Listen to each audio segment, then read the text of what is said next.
Good evening. I would like to call to order the Board of Supervisors meeting for April 15th at 7 p.m. Please rise and join me for the Pledge of Allegiance.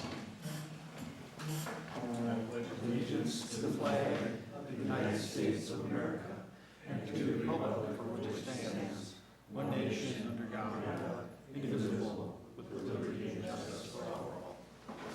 Thank you.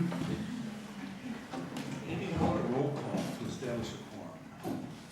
Supervisor Derek Tennille. Here. Supervisor Jeannie Vogel. Here. Supervisor Linda Wade. Here. Chairman Dan Wolfle. I'm here. Supervisor Mark Payne. Here. Okay, good to go. Next item on our agenda is introduction of people in our audience.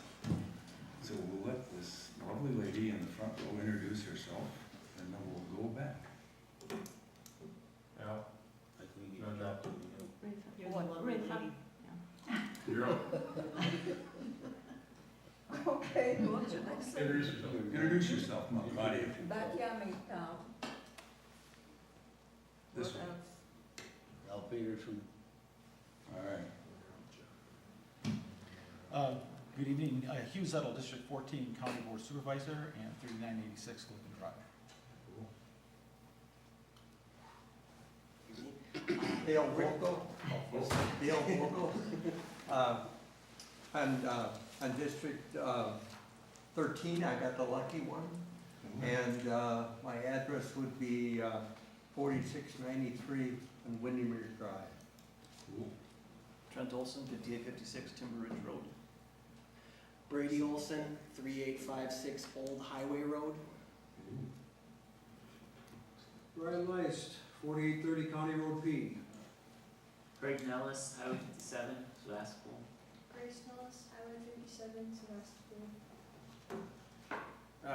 Pete Hirth, town resident, also here representing the Bank First project tonight.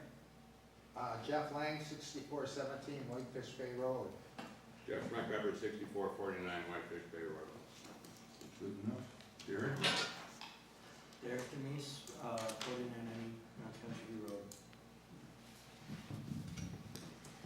Patty Chapman, Sevastopol. All right. Welcome, and thank you all for coming this evening. Next item is public participation. So if there's someone here who would like to speak on non-agenda items, this would be your opportunity. Anyone?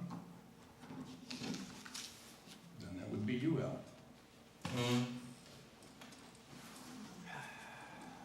I'm here basically because of the flagpole, Whitefish Bay boat ramp, or more or less Parker Beach now. It's not really a boat ramp that much, but myself and Bruce Richardson maintain that flagpole for, I don't know, 10 years or more.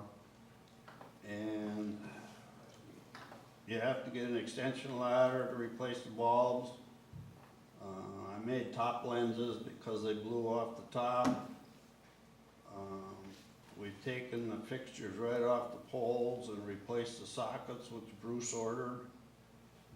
The lights have not worked for a couple of years now since I quit climbing the ladder leaning against the pole anymore. Pete Safransky has been buying the last couple of flags and getting reimbursed from the Whitefish Bay Association. I believe the town installed a new light where the steps are. Is that LED or something, that flat one? Yes. Okay, and I think that's because one of the neighbors was complaining the other one was too bright shining in his bedroom, so this one shines down. In the process of that, and I don't know how or what, the photo eye for the breaker panel, which controlled the lights on the flagpole, has been bypassed, disconnected. So the power goes directly to this new fixture. Probably because the new fixture's got its own photo eye on. I haven't gotten into it. Right now there is no lights on pole out on the end of the dock. It's not proper to display a US flag at night without it being lit. I'm looking for the town of Sevastopol to take over the maintenance, or Whitefish Bay Association to take over the maintenance of that pole like they do with all the other poles in the park here and all over. I realize that that pole was donated by Whitefish Bay Association when the dock was built. And we've been maintaining it pretty much up until the last couple of years. Also, yes, I know there is poison ivy up by the breaker box, and that's why I use high boots when I went up here to work on the electrical part. But I'm not doing that anymore, and it doesn't seem that we can find anybody that's gonna do it. And right now, the flag, Pete put a new flag up, but there is no light on the pole. I just feel that it should be switched over to the town to maintain it, just like they do all the other flags and everything around here.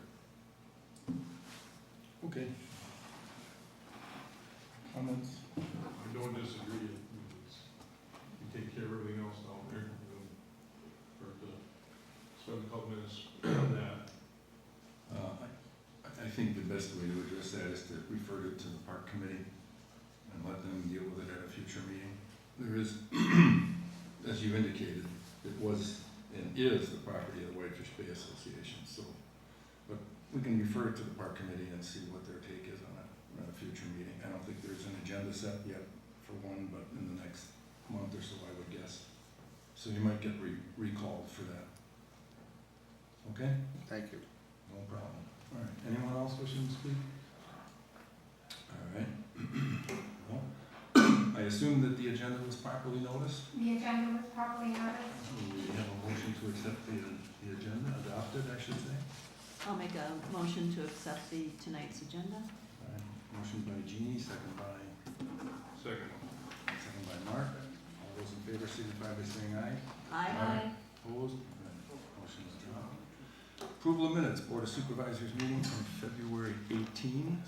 I'll have a chance to take a look at those. Motion to approve would be in order. I'll make a motion to approve. I heard Derek first. I'll make a motion to approve the February 19th. I'll second that. All right, motion by Derek, second by Mark to approve the minutes from February 19th. All in favor signify by saying aye. Aye. Opposed? We're off and running, okay. Pending business, the next three items actually fall on one person, so we'll be busy tonight. Linda has the newsletter and has an update for us on some of the subjects. Okay, in your packet is a timeline for our anticipated newsletter. We expect it to go out in early July. So you see the list of articles there, the revaluation and assessments. We have a new building inspector. We'll have an update on our broadband AT&T project. Maybe a call out to Sevastopol businesses to see if we might get a group going. Talk about the park upgrades, the pickleball courts, some zoning reminders, Cave Point and Shower Road update. We hope to get an article from our fire chief and also from our Sevastopol TV people and the clerk's corners, and maybe some fun photos or new faces welcoming and then listing our events and meetings that are going on. So the timeline is, please, June 1st, submit a draft to Amy and myself. If you have photos, please include a JPEG photo and or more than one photo. June 5th would be our final edits of the articles and photos. I'm getting a little feedback here. Maybe I'm too close. And then between June 10th and 15th is when Amy and Laddie and we'll get together and approve a final layout. And then hopefully June 20th, send it out off to the printer. And by July 1st, Sunshine Resources is, they have done the collating and train and stamping for us, so we would get that to them to sort and mail. And I also got a request to include some reminders for dogs must be leashed, and also about fireworks. Again, new faces, maybe some pictures of our park employees, an article from our new supervisor. Yeah, so I think it's going along fine. I did have an idea that the last time we printed our newsletter, it was kind of like heavy glossy paper, which is probably more expensive than, this is the Door County Historical Society. It is actually a 12-page, less quality stock. paper. And I think we would have enough to fill up 12 pages instead of our usual 8. So feel free to expand on your articles and your photos, and Amy and Laddie and I will make it all fit. So, okay? June 1st, article deadline. Have you talked to the fire chief about, is she aware? She is aware, and Okay. she's going to be here tomorrow night, so we're going to remind her about that. Oh, and that reminds me, Jeannie, if you would please get a hold of Robin Yes, I at have it on a note. AT&T. Oh, yeah. She was going to do an article for Yes. us on the broadband, the AT&T project. So I think that's about it. If anybody has an issue or a concern or a reminder that they would like us to include in the newsletter, please reach out to myself or Amy on that. Okay? Quick question, Amy, when is the postal increase? Is that July 1? July, like I don't have to worry about it, I have enough stamps. I know, but the postage is applied to this. Well, I don't know if that applies don't to the think- bulk Is it just mailing. first, That just doesn't first apply class? to Yeah, I think bulk It's just first mailing class. would be okay. Correct. Okay. All right, well, that's good, just thought. So hopefully a big trade and are ready to go before July 1st, Right. Yeah. if there is an increase. Okay, So, great. all right. Thank you for taking that All under right. your wing. Next Oh, item- and then go ahead. also, need info, check out our website. There's lots of information, all the forms, permits, ordinances, or whatever are on our website. So if you have questions, maybe check out the website before you call Amy. That might save her and yourself a little time, so. Alrighty? All right, Any thank you. questions? Well, you're gonna have the privilege of going through the floodplain update as Okay, well. the floodplain. which I is- did go to the public hearing on March 7th in the afternoon at the Government Center with the Resource Planning Committee at the county level. This new update was initiated back in 2023. It is mandated by the Federal Emergency and Management Association?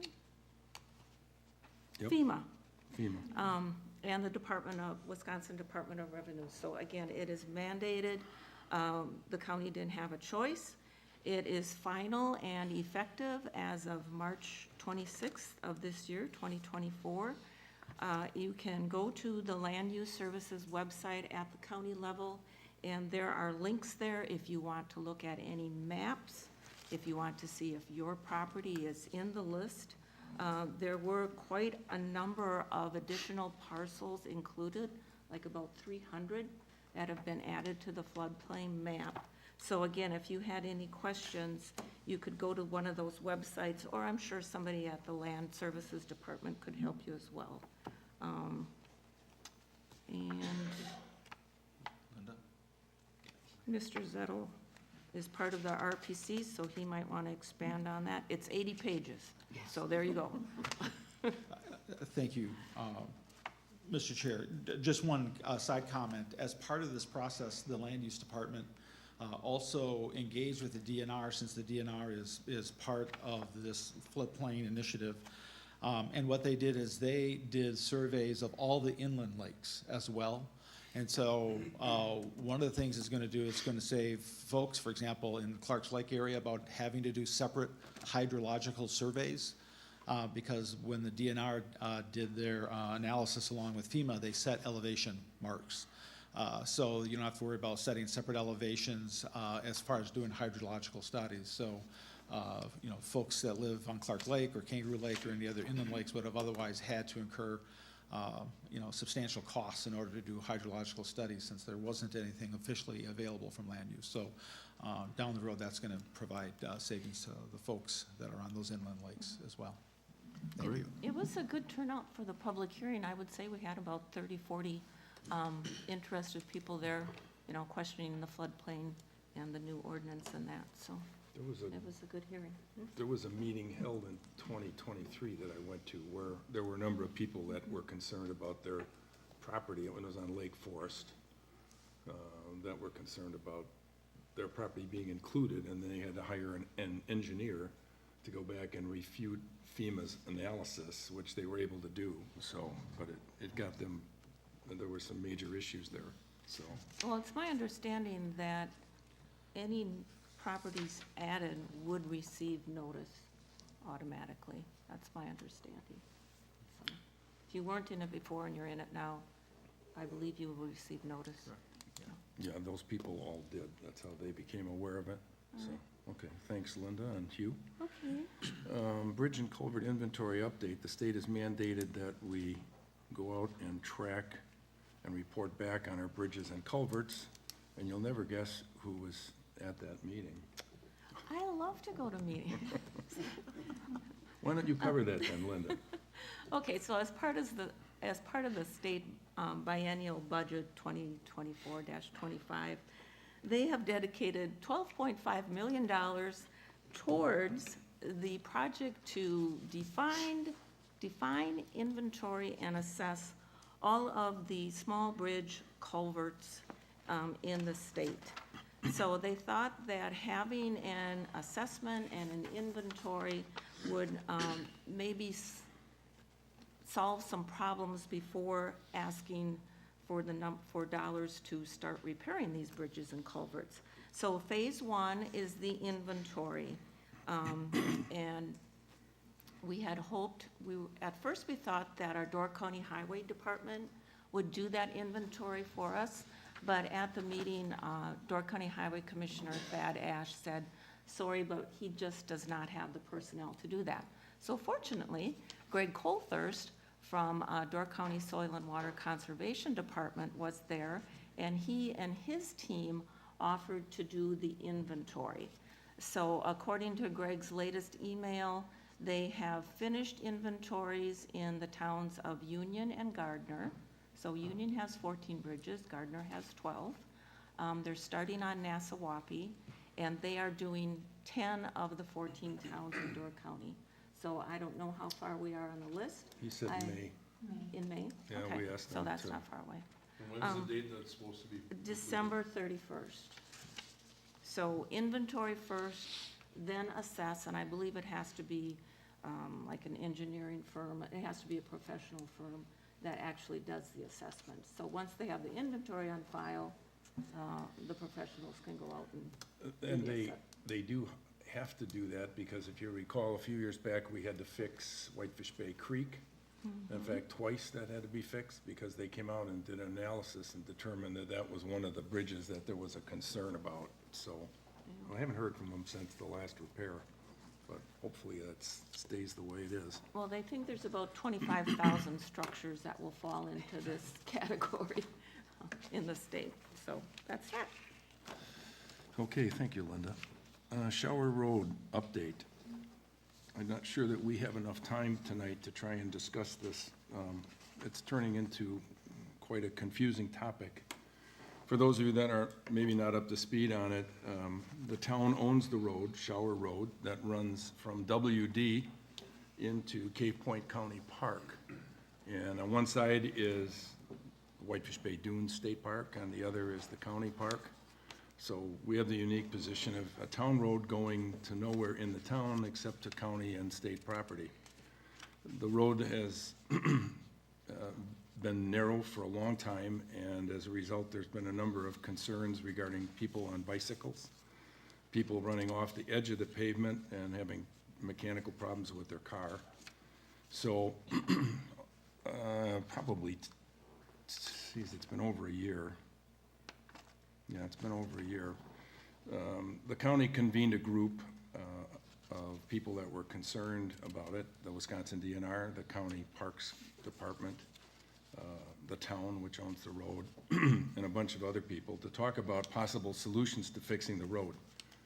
The town has repaved the road in the past, but due to DNR restrictions, we were limited in width. So we were never able to properly shoulder the road or create a road that was wide enough.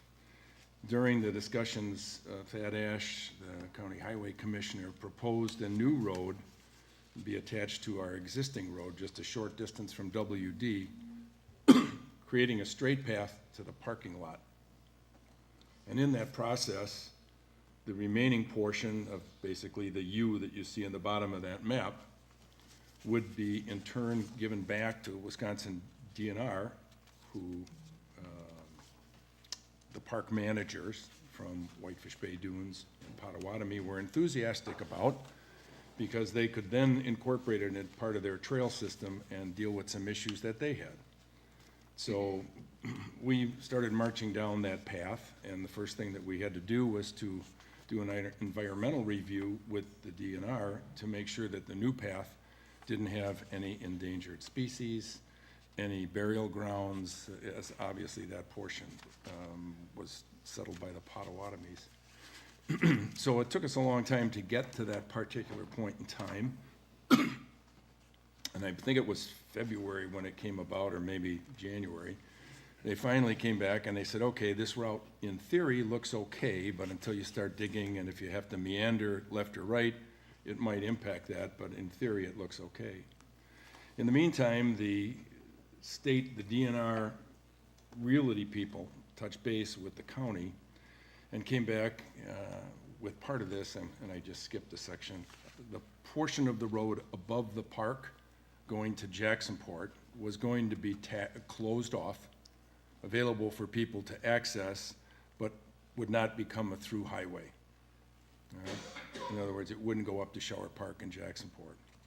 So that was part of this proposal. So subsequently, what happened is the real estate group and the DNR came back and said, well, we got some problems with that. The DNR does not allow you to abandon a road going to the water, even though we really would not be abandoning it, but it would require their involvement. At the same time, they didn't necessarily think at headquarter level that they wanted to swap land for the old road and the new road. And just a myriad of problems cropped up. So Wayne Spritka, who is the chairman for the Door County Parks and Facilities, went and contacted them and said, well, you know, we're doing this because we're trying to solve a problem with the existing road that Sevastopol has. And all of a sudden, the realty department said, well, you know, if you pay a fee for another environmental review, we'll tell you what's underneath your existing road, which of course we'd been trying to find for 20 years.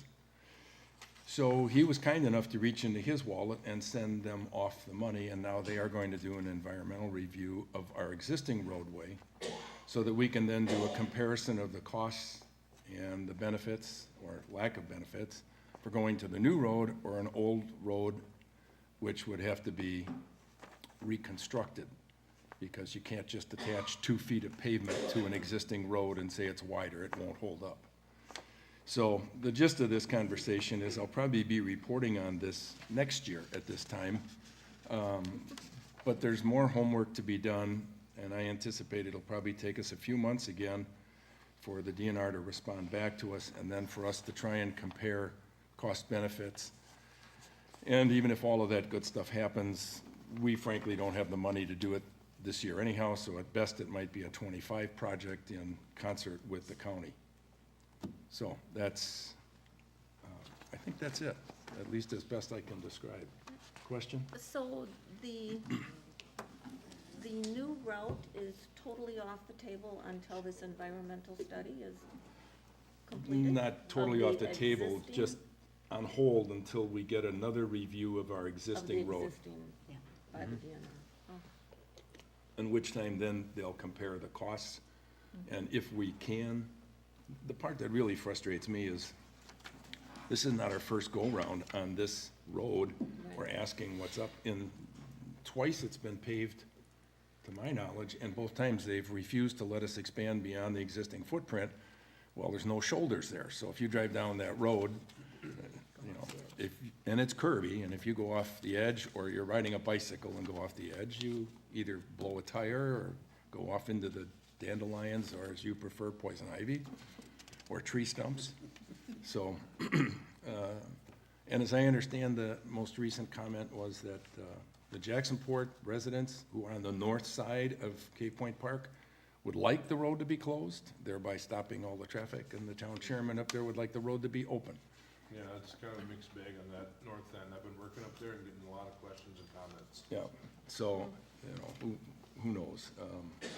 As of right now, is that still the plan to close it, or is it, do you see that? It's just, all of it's kind of up in the air. If you recall, and maybe you don't, but I want to say Leo was the chairman at the time.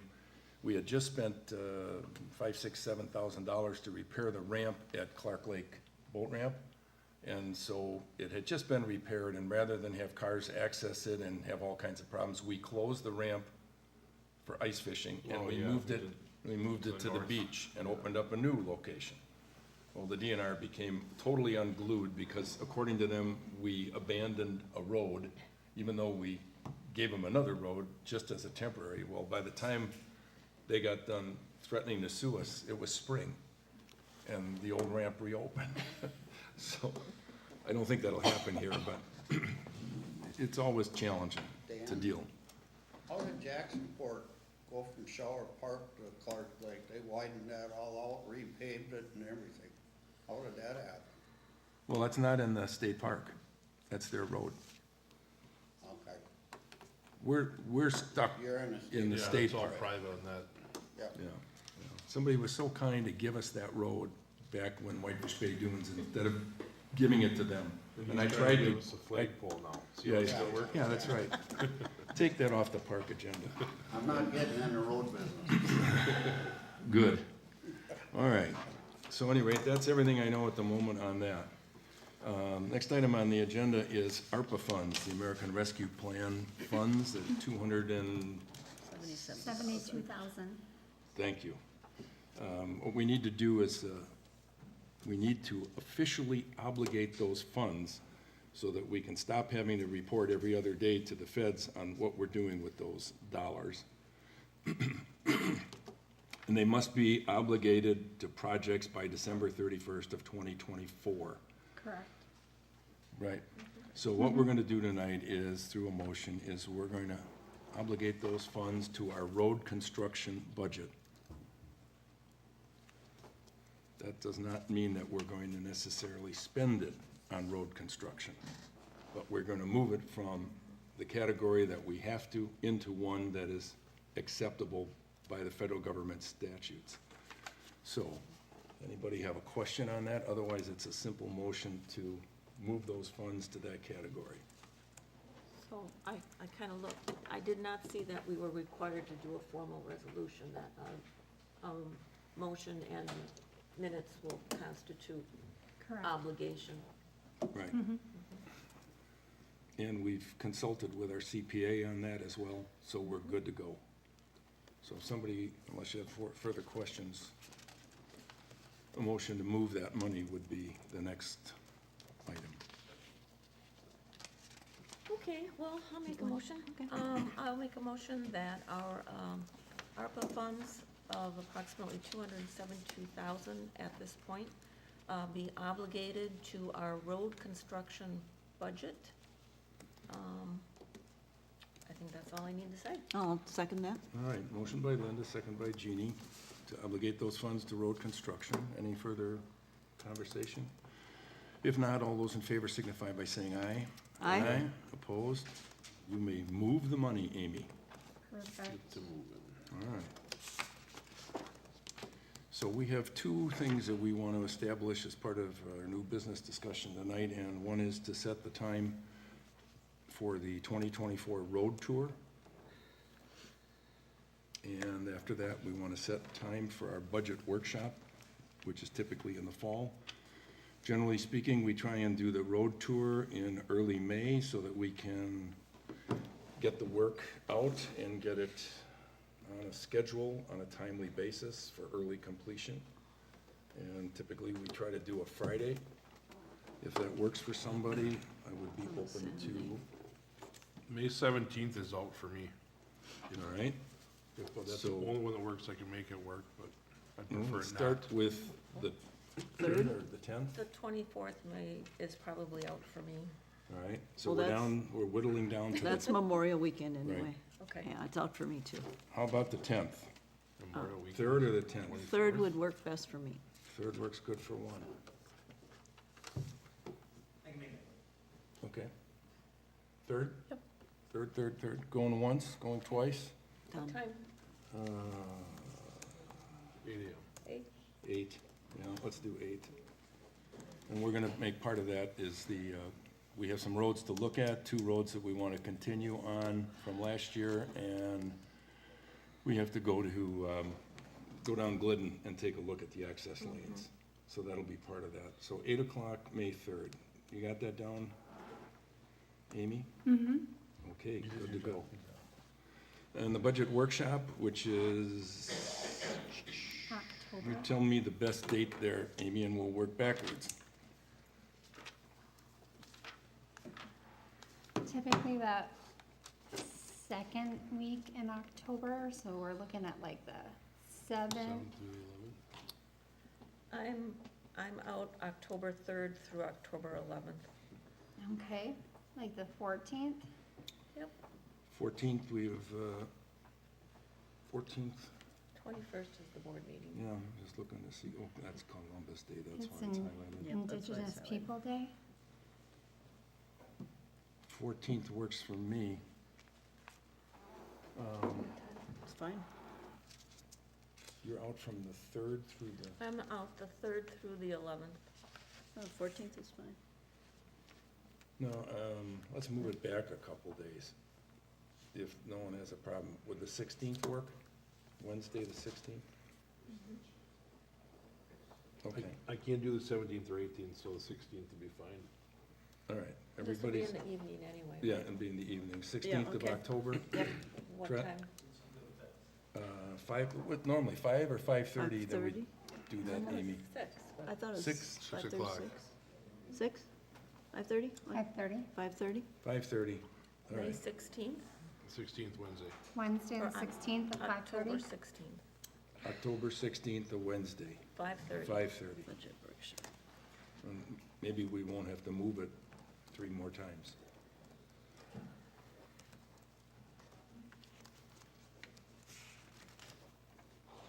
Okay, great. All right.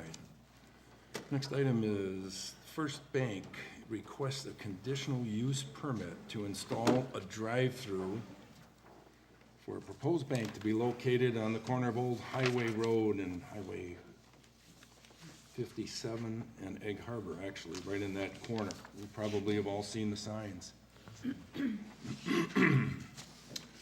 Linda, you want to start with this? Sure. So the Plan Commission heard this last Tuesday, April 9th, and we had Mr. Hirth, oh, you moved, was there, and a couple of the neighbors were also there. Bank First request for a conditional use permit to install a drive-through. So this corridor on Old Highway Road is already zoned commercial center, so that is allowable. Banking, a financial institution would be an allowable use in that area, but apparently you need a conditional use permit to have drive-throughs.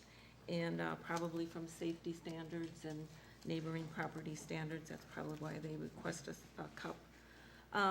We had a very healthy discussion. You see the draft minutes in your packet. I hope that everybody had a chance to look at those minutes because we covered a lot. I'll briefly summarize, and Mr. Zettel is here, and Pete can answer any questions too as well. So, Bank First is headquartered in Manitowoc. We had Mr. Faulkner, Aaron Faulkner, Vice President of Business Banking in Green Bay, was also here. I would say the discussion centered around the neighborhood. So like I said, the parcels are zoned commercial center in that area, but if you're familiar with it, which I'm sure you are, there are also residential houses it's residential in that neighborhood as well. It's a mixed use. So our discussion, we tried to see how we might maintain the quality of that residential neighborhood to, I guess, the privacy of the neighbors as well. Again, the minutes reflect some ideas that we had, that the Plan Commission came up with. And in our recommendation, we kind of summarized it as to the installation of a fence to the maximum height, which I believe is 15 feet per the county ordinance. 8 feet. Oh, I'm sorry, 8 feet. Oh, I was gonna say, I've never seen Yeah, 15 15 foot feet, that would be fence. pretty high. It's gonna be impressive. You really hate your neighbors if it's 15. Wow. We're trees, I'm thinking of the trees that are 15. So, one of the conditions, it is consistent with our comprehensive plan, like I said, that we intend that area to be commercial, so no problem there. So the conditions that we would like to see was to install a fence at the maximum height, again, 8 feet along, and if you saw the drawing, that would be along the, I'll say it's the east boundary line, the adjacent residential property. A nice-looking fence. More northeast. Northeast, Yeah, I guess. north. You know, that would be visually and aesthetically pleasing as well. So the fence, we figured that the fence height and length would help to ensure light and noise disruptions be kept at a minimum. We also hope to see some mitigation or some type of buffering for the noise from bank teller speakers and vehicle engines, acoustic absorbing vegetation or whatever, plantings, trees and such, wherever practical. We'd like to see the developer retain as many existing trees, established trees as possible. Again, if you're familiar with that lot, there are a lot of trees on it. You can see that from the overhead there. There was specific mention of a walnut tree that the neighbor would like to retain. We would hope that we could minimize lighting impacts and trespass, especially for light directed towards the adjacent residential property. So if you look at the site drawing and the drive-through, the cars, vehicles would come in, make that curve, which would shine towards that residential property to the northeast. So whatever could be done to minimize that. And also that outside lane would probably include the ATM, which would be 24/7. So again, lights and noise and vehicles running in that. We also talked about the need to address a paved shoulder if need be. That would be dependent on traffic, of course.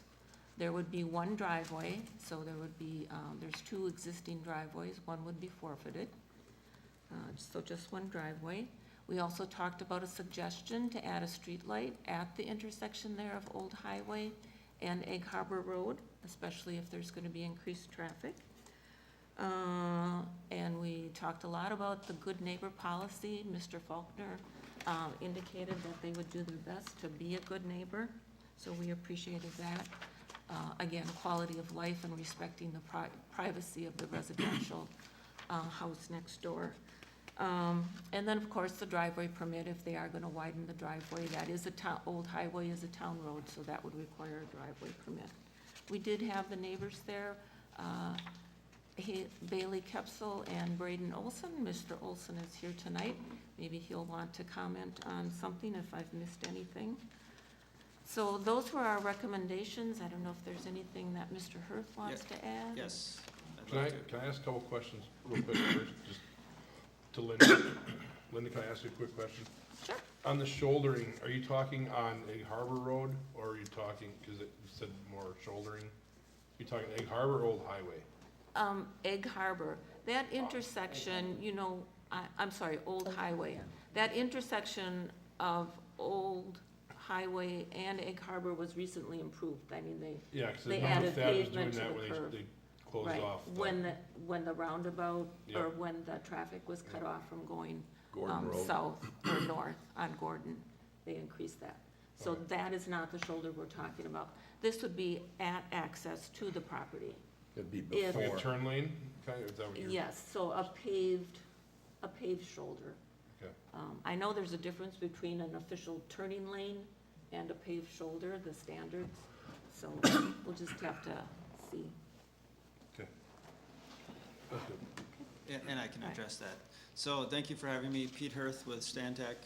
We did the site design for the bank, and we were here last week in front of the Plan Commission.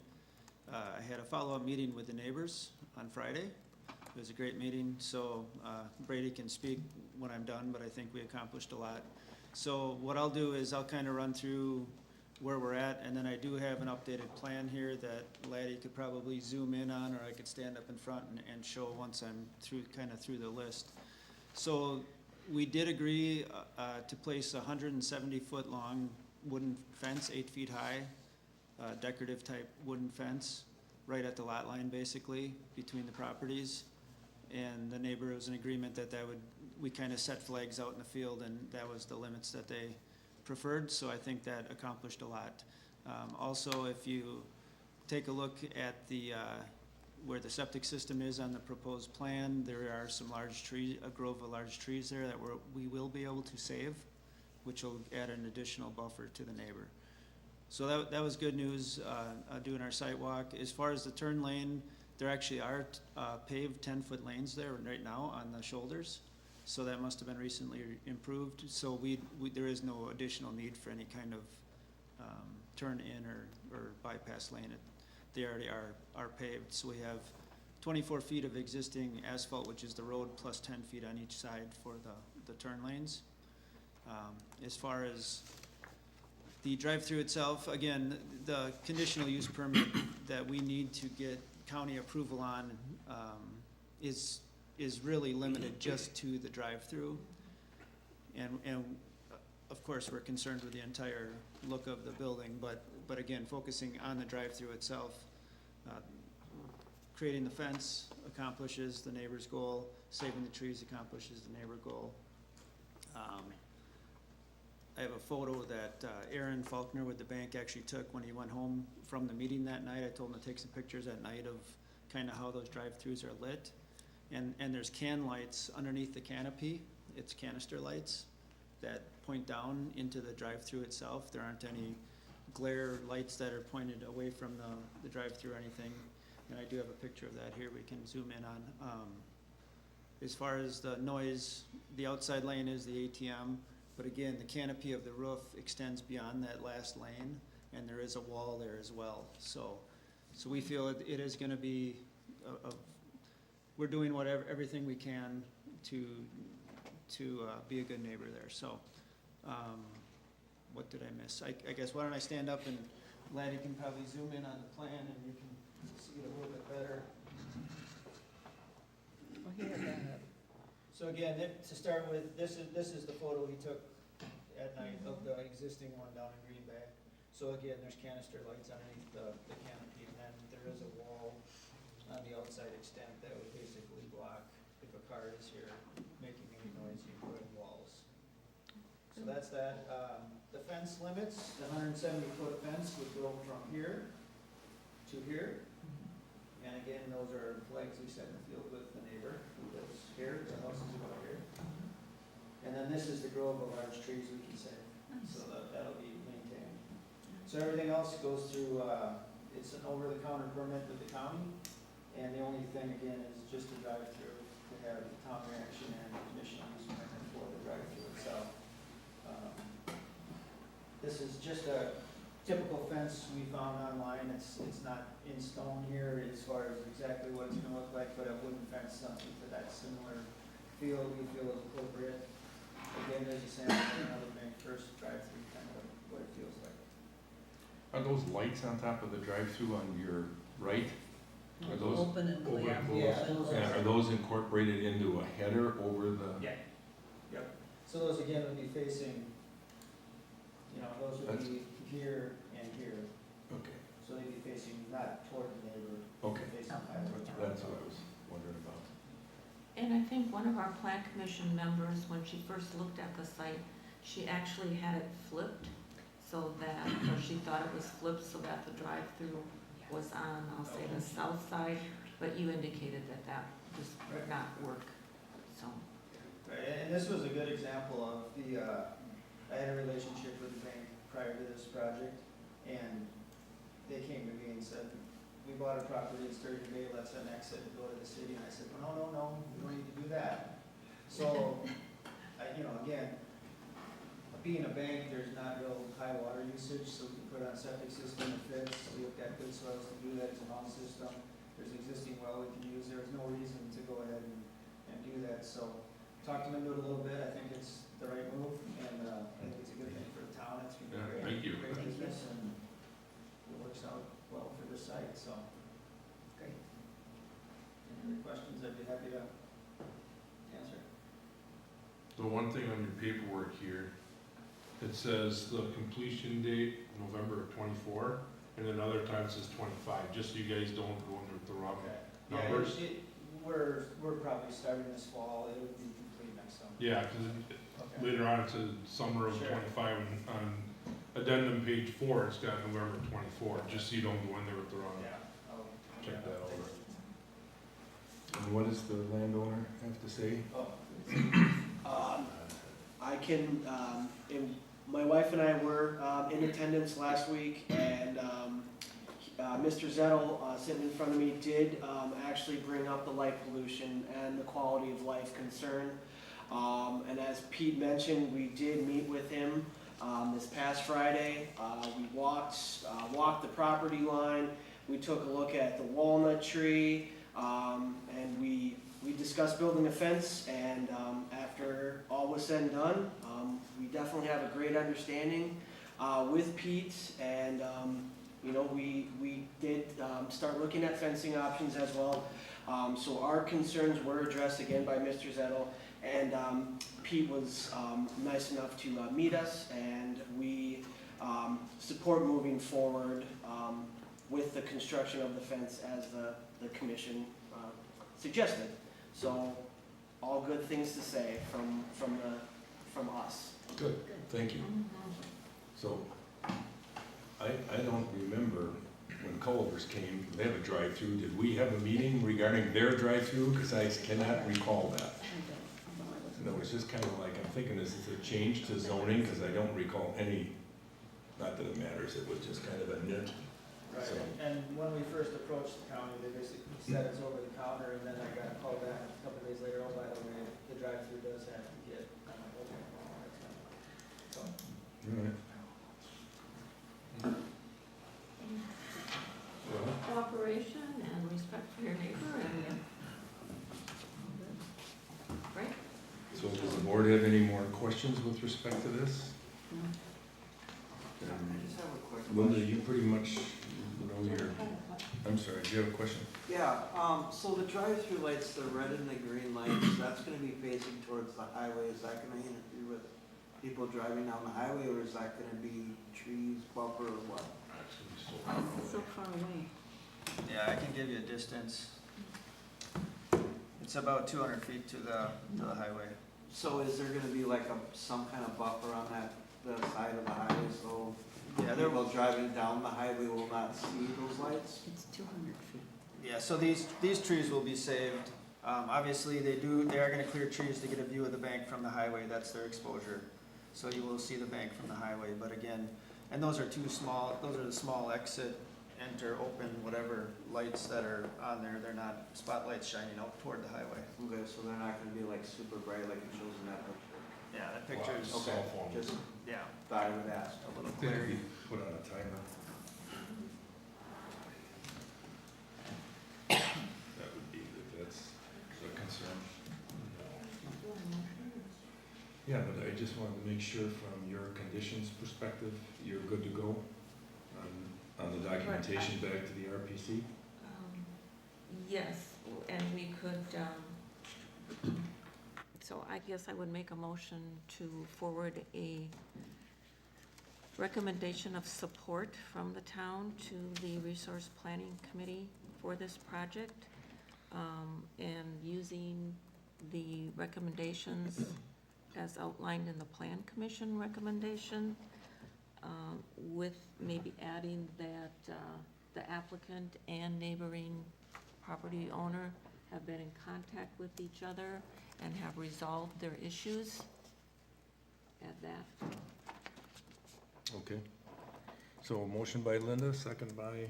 Second. Second by Mark. All right, any further discussion? If not, all those in favor signify by saying aye. Aye. Opposed? All right. Thank you.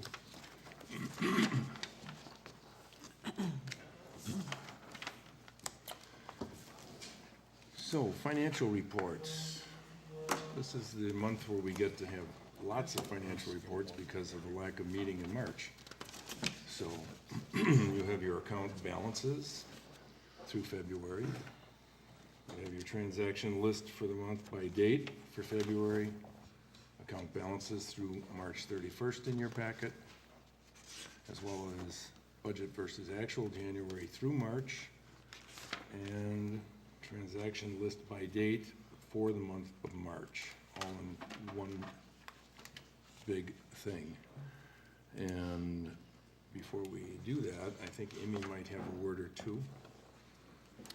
Yeah, the town has received our contribution just today from the county for our broadband expansion, so that was roughly $54,000. Yes.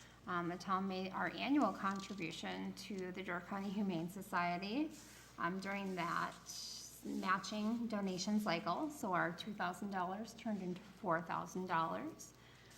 And we did pay our second quarter fire protection to the City of Sturgeon Bay Fire Department. Good, thank you much. Any questions on the financial reports? If not, a motion to approve. I'll make a motion to approve the financial and treasurer's report in February and March of 2024. Motion by Mark, second by? Second that. Second by Jeannie. All those in favor signify by saying aye. Aye. Opposed? Carries, thank you. All right, approval of vouchers, bills, and claims, February 20th through April 15th. I think you've all have seen those and signed off, correct? Yes. So a motion to approve would be in order. I'll make a motion to approve the vouchers, bills, and claims from February 20th, 2024 through April 15th, 2024. Motion by Jeannie, second by? Second. Second by Derek. All right, all those in favor signify by saying aye. Aye. Opposed? Carries, all right. Oral committee and commission reports. Does anyone have anything? Do you? I'll comment just Okay. briefly. Topic? Our latest minutes and the result of the STOPA, Oh, all right. and then also on the tourism zone, if I may, please. You may indeed. Okay, so Amy included the minutes of our previous plan commission on February 13th, and for your information, that was the STOPA Trust petition to rezone an area maybe 16 feet wide and maybe 12 feet long from wetland to SF20 for the purposes of a driveway, and the RPC did deny that. So, and then regarding the Door County Tourism Zone, our next meeting is Thursday, full commission meeting. For your information, we now have 28 commissioners on the tourism zone. So if you reap more than, was it 200,000? Oh, based on, You get that's right. a second commissioner or a third commissioner. So there's 28 on the board right now. I did visit our new space, which is in the Economic Development Corporation over there on the west side. Met our newest full-time employee, Rafek, nice gentleman. There are currently 1,526 permits as of last month, 2024, compared with 1,453 last year. 20 new STR permits this past month. That's throughout the county, not Sevastopol. And I think that's about it for the tourism zone. I don't need, like I said, we have a meeting on Thursday, so. Oh, room tax revenue for 2023. We had budgeted 11,242,000, and actual was 11,690,000, so. 11,690,000, sorry. On the short-term rental, there was an article on the Evening News yesterday, I think it was Evening News, and it talked about a gal in St. Petersburg, Florida, that her mission is to uncover short-term rentals that have not complied, and she had uncovered over 100. And she said, it's easy to do, and that's my job. I take it upon myself, I can have an impact. And then she turns it into the county, and the county goes out and finds them and gets, I mean, it was unbelievable. Well, it's funny you should mention that, because in our packet for Thursday, Juliana has a list of unpermitted properties that she has uncovered. There's like, I don't know, 60 of them, and I think 75% were in the town of Gibraltar, none in Sevastopol. But, so all these rentals that are operating without their zone permit, and probably without their municipal. DAT cap, probably. Their municipal permit, yes, nor their DAT cap permit, Yep. so. Oh, also in our last month's meeting was, I kind of looked at, the Destination Door County includes a very lengthy report every month, but they had talked about visitor spending in January. So visitor spending in January was actually quite healthy, whereas there was only like 0.4 tourists per visitor spending, per resident. So that tells me that not only are tourists spending money, but also our residents. So we need to take some credit for some of those, that sales tax as well, and Great. spending, so, sales tax, yeah. All right. Thank you, Linda. We do need a motion to approve the minutes from the Plan Commission meeting of February 13th. I'll move to approve. Motion by Linda, second by Second? Jeannie. All right, all those in favor signify by saying aye. Aye. Opposed, carried, thank you. And we have County Board report from District 14 Supervisor Hugh Zettel. Hugh? Thank you, Mr. Chair. I just want to cover a couple items that were at the March 26th, 2024 meeting, which is the last meeting for the previous two-year term. Obviously, the one that has had a lot of discussion with this board has been enforcement challenges with land use department, enforcement of conditional use permits, and support of that organization. There was a resolution to increase staffing after a consultant report kind of identified challenges that they have in doing everything from completing certificates of compliance, which is, the kind of the last stage of when a permit is done. They have a huge backlog, some of that stemming from when they did some reorganization back in 2016, 2017 timeframe, exacerbated a little bit by all the activities going on with COVID, and then a huge kind of construction activity and change of ownership. I think roughly coming from the land use department, I think they had a stat that's somewhere between a fourth or more of parcels have changed ownership in the county, which is a huge amount of activity. So they have a huge backlog that they're trying to work through. So in addition to these staffing changes, there's also some other resources being pulled and support from other organizations like the technology organization to help them with some potential IT solutions that they can deploy to help them with their backlog. Part of this staffing funding is also in anticipation that in a couple of years, they may have some pending retirements in their department. So this will basically help them, you know, staff with anticipation that they'll basically back to almost level loading with potential pending retirements that will occur. So it's a little bit forward-looking in that regard. There were also some other changes that were made in staffing, again, to help make sure their focus is on trying to resolve this backlog. So the land information team and the GIS team is now going to be reporting to Register of Deeds, so that's being moved as part of this effort. And the other part is the Land Use Department was also in charge of the E911 sign replacement activity. That basically has now been moved back to the Judiciary and Public Safety Committee, which fortunately or unfortunately I also serve on, so it kind of, you know, it's like the stone in your shoe that just kind of follows you around. The RPC will be maintaining the ordinance, you know, because they have to assign addresses and et cetera for parcel sales. They'll still retain that, and they'll get the ordinance updated. But the sign project as well is going to move back to Judiciary and Public Safety. So, so that's again taking some of that activity off of land use so they can focus again on accountability, if you will, relative to certificates of compliance, conditional use permits, enforcement, those sorts of matters.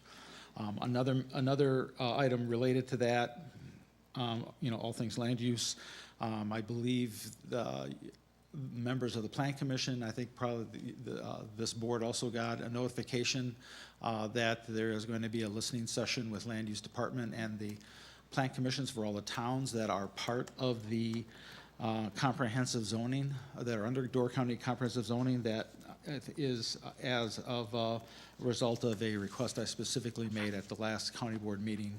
I had raised concern that the consultant and all of their work to look at the issues, they forgot to talk to the customer.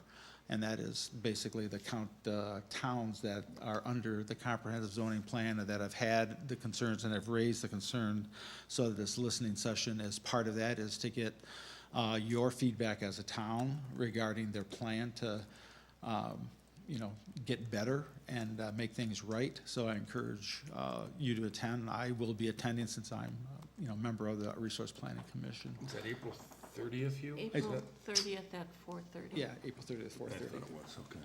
So hopefully, you know, this will, you know, there's still some planning, there's still some detailed work that's going on to kind of, you know, get these folks hired and get going, but there will be continued keen oversight by the Resource Planning Committee, and we'll continue to watch over that. So please attend the April 30th meeting so we can make sure that they get the feedback from the town. So hopefully, Mr. Chair, you know, based on the concerns that we've raised over the last couple of years, we can see some movement in a positive direction. The only thing that, I mean, I was encouraged by it, but then I also know that Sue Van Landenberg left. Yes. Because Kay Miller, who used to work for zoning, got promoted, and Sue moved to take Kay's job.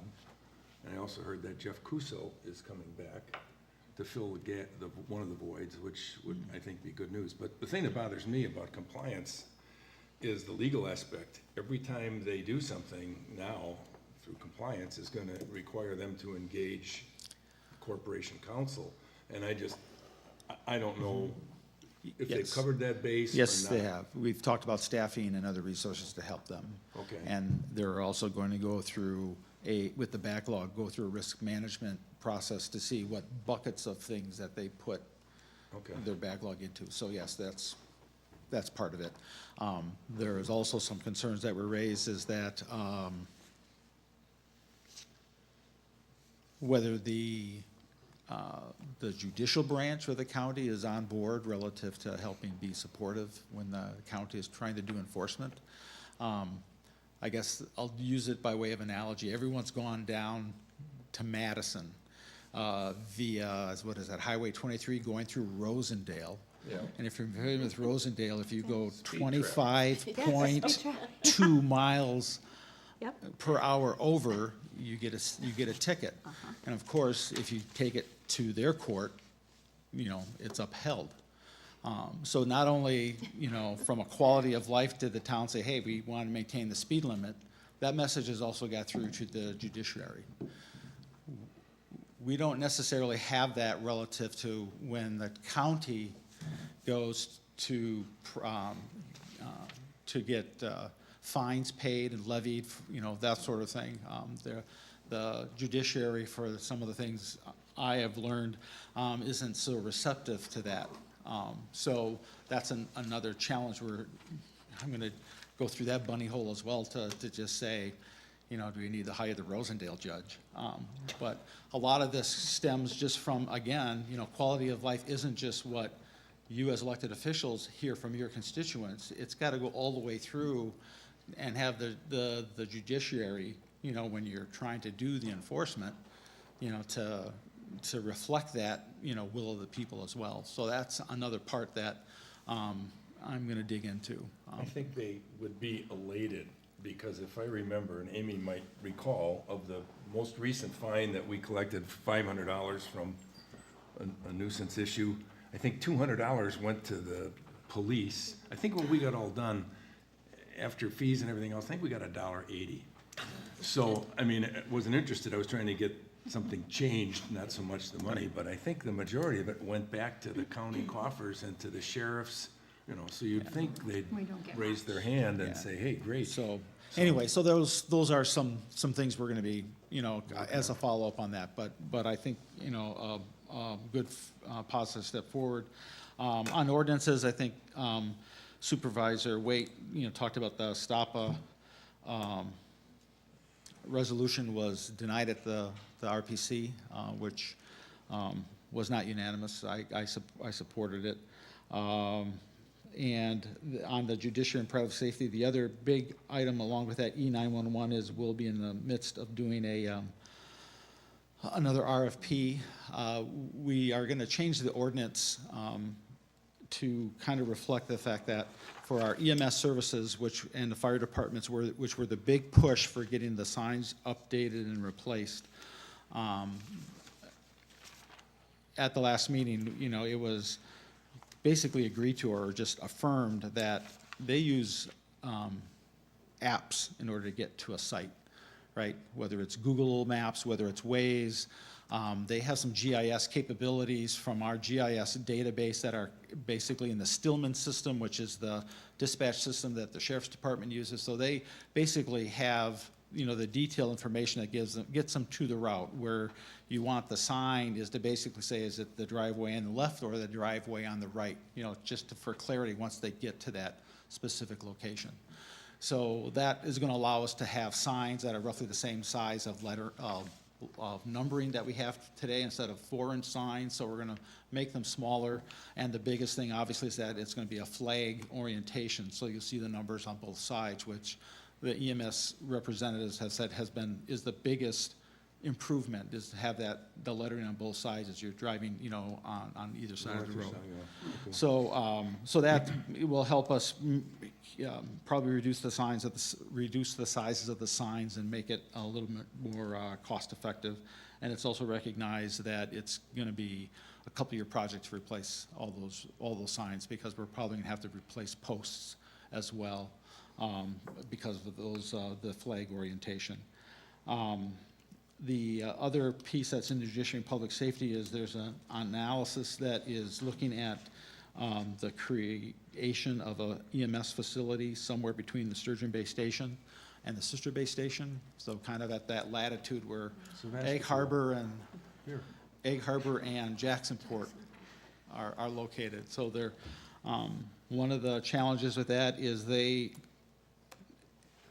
typically report volume of calls, but they don't talk about how long it takes you to get there. Brighton, when you look at your fire department reports, that's one of the big numbers you look at is how long does it take to get to a non-emergent or an emergent call. So as part of this analysis, I'm asking them to provide how long does it take, to get, what's the average call rate? So we'll see how that is. And obviously, most of that volume for the timing, it takes longer to get the calls in July and August, obviously, because there's more volume. And so that's going to also drive a discussion on how do you fund that building, which I already told the administrator, that's probably a good Door County tourism fund from a capital project. I don't think there's any appetite currently to staff it full-time, but basically you can reposition EMS staff there in the summer, as you, just to be closer to the call. So that will be an analysis that will probably be available early in the summer that we'll review and then decide if that's going to be put into a budget consideration for 2025. As our clerk treasurer reported, the finance committee last week also approved the grant from the county for $54,325. So that got completed with about another, I think, half dozen or so towns that also were awarded grants for their various broadband works. I know town of Egg Harbor, town of Jacksport, our neighbors around here, town of Sturgeon Bay as well, which is in the final throes of getting their contract completed with AT&T. So some good progress there as well. So with that, if there's any other questions, I'd be happy to answer them for you. Regarding the E911 signs, and this isn't so much for EMS response or first responder or fire department response, but every once in a while, someone will say, can I get my sign replaced? And there are signs out there that you cannot read them. So are we talking another 2-3 years? Is it possible to get at least a temporary sign? Okay. Or just tell them to go out there with their fingernail polish and paint it on? Or? I think the goal is to get this RFP out, and actually you can get the signs, we'll get the signs done, and then it's a matter of how they deploy them in a town. And that's also an area where they're talking to see if the town wants to engage with the county in order to, get them replaced faster. But they will get the signs all made, and then maybe if for folks that have it faded or whatever, we provide a way for that to be replaced. I think as part of the challenge too, one of the biggest costs is to do the location services. So for some of this, you have to look for underground, right? And dial 811. So you just don't want anyone just pounding in a post and, get a 480 volt tickle. So I think those are things that are just, that has been part of the consideration relative to how we deploy it. I mean, we can assure them that EMS will find them, just Yes. like you said, using the geographical locations in their apps. But it's more for visitors. This driveway or. My friends, my family's coming, but they can't read my sign or. Yes, no, I totally understand that. All right. Good? Thank you. Thank you, Mr. Chair. Appreciate it. All right.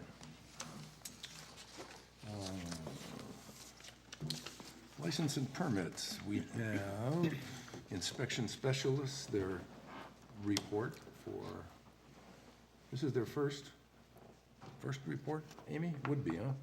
No, we had one last month. No, we had one. Last month, we did. Correct. Well, first for you. That's correct, first for me. You're right about that. That's why Linda's on tap this evening. We have the alcohol beverage license application, and that's for Institute and Valmy Athletic Club. Amy? Yes, they are all ready to go. They are having 6 games this year, not 7, 6 home games, not 7, because there will be one Mighty Pioneer tournament that does not work with their schedule. So they are all paid up, and everything is ready to go for them. Good, thank you much. Stop and have a beer at the game. All right, in the correspondence, one of the first things in the packet is the Wisconsin 42 detour route, which I think everybody has seen the signs by the mill, forewarning that people that have been caught going through there have paid a price. Apparently, the sheriff has been very active and has issued tickets. Yes, he has. So you don't want to be Yes. flying through there and thinking, this person got it at 4 a.m, which you wouldn't think there would be any construction, but apparently, these guys are out there earning their salary. The other thing that's not in the packet, but I'll just take a second to mention, is in the fall, I think the dates are September through December, Highway 57 from about the farm north will be closed to the other side of Velmy. There's Logan Creek and Geisel Creek bridges, which will be knocked down and rebuilt. And so for three plus months, almost 4 months, you will be taking the back roads to try and get anywhere for here, for example, depending on the direction that you come. So I know that Welsing's Foodland is elated about the news that people have to fly in with a gas can and then fly out, because it's going to be getting there, it's going to be tough. But at any rate, that's in September through December, those 2 bridges. And then for people who live north in 2025, they're going to tackle Logan Creek by Old Mr. G's, same kind of thing. So, and we have the Door County Invasive Species Team. They're out working. And by the way, Trent, I forgot to mention, this is going to be part of yours, so you want to pay particular, just want to go out there tonight and start checking. Phragmites forever. Town landfill is in that category. We also have the Sturgeon Bay Fire Department report for the 2 months, February and March, and she will be here tomorrow night for our annual meeting. And I think you have a copy of the annual report, 2023 for the coastal byways. Is there anything on there that you want to touch on, Linda, or you're okay? No, we're required to submit an annual report, so I pulled together all the numbers. You see our budget there, whatever. We are going to go ahead and print 10,000 copies of our coloring book. We unfortunately were not awarded any grants. I felt really slighted since Amy and everyone else seemed to get a grant, but we couldn't. So anyway, we're gonna print 10,000. We have enough money to do that. All right. And notice of timber cutting for the Schaff residents. Oh yeah. Just a footnote on the revaluation. There are some dates that have been set. You know that we are in the process of doing that. And we have set September dates for open book, an opportunity for you to come in and discuss your appraised value up or down at that time. Also, the board of review, if you're not successful with your deliberations, will be September 26th. We did get a note from the owner of our appraisal company, and they will send out notices. They're thinking in August, and then they will encourage you to call their office if you would like, and you can talk to the appraisers over the phone, and or you can do it at the open book. But they're going to have those appointments available for you, so if you want to call and set one up once you get your appraised, you can do that. Associated appraisals. Oh, and they included a bill. Okay, that was very nice. Amy already mentioned we had our general transportation aids. And Nicolay Bank is changing its routing number.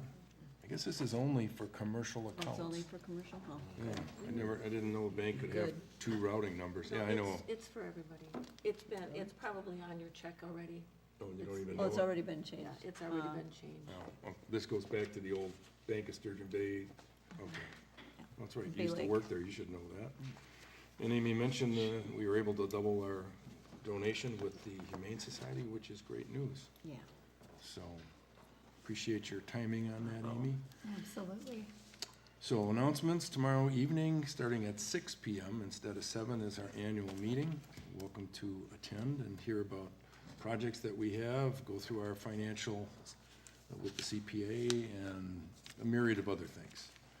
Our next Board of Supervisors meeting is May 20th at 7 p.m.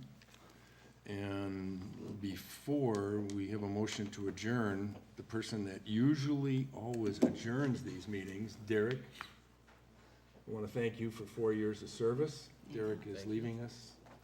Officially, this is his last meeting.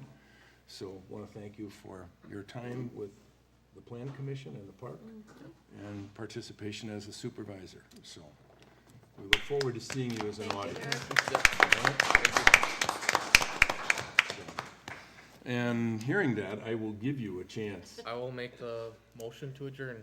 All right, we have a motion by Derek, second by Mark. No change in these over 4 years.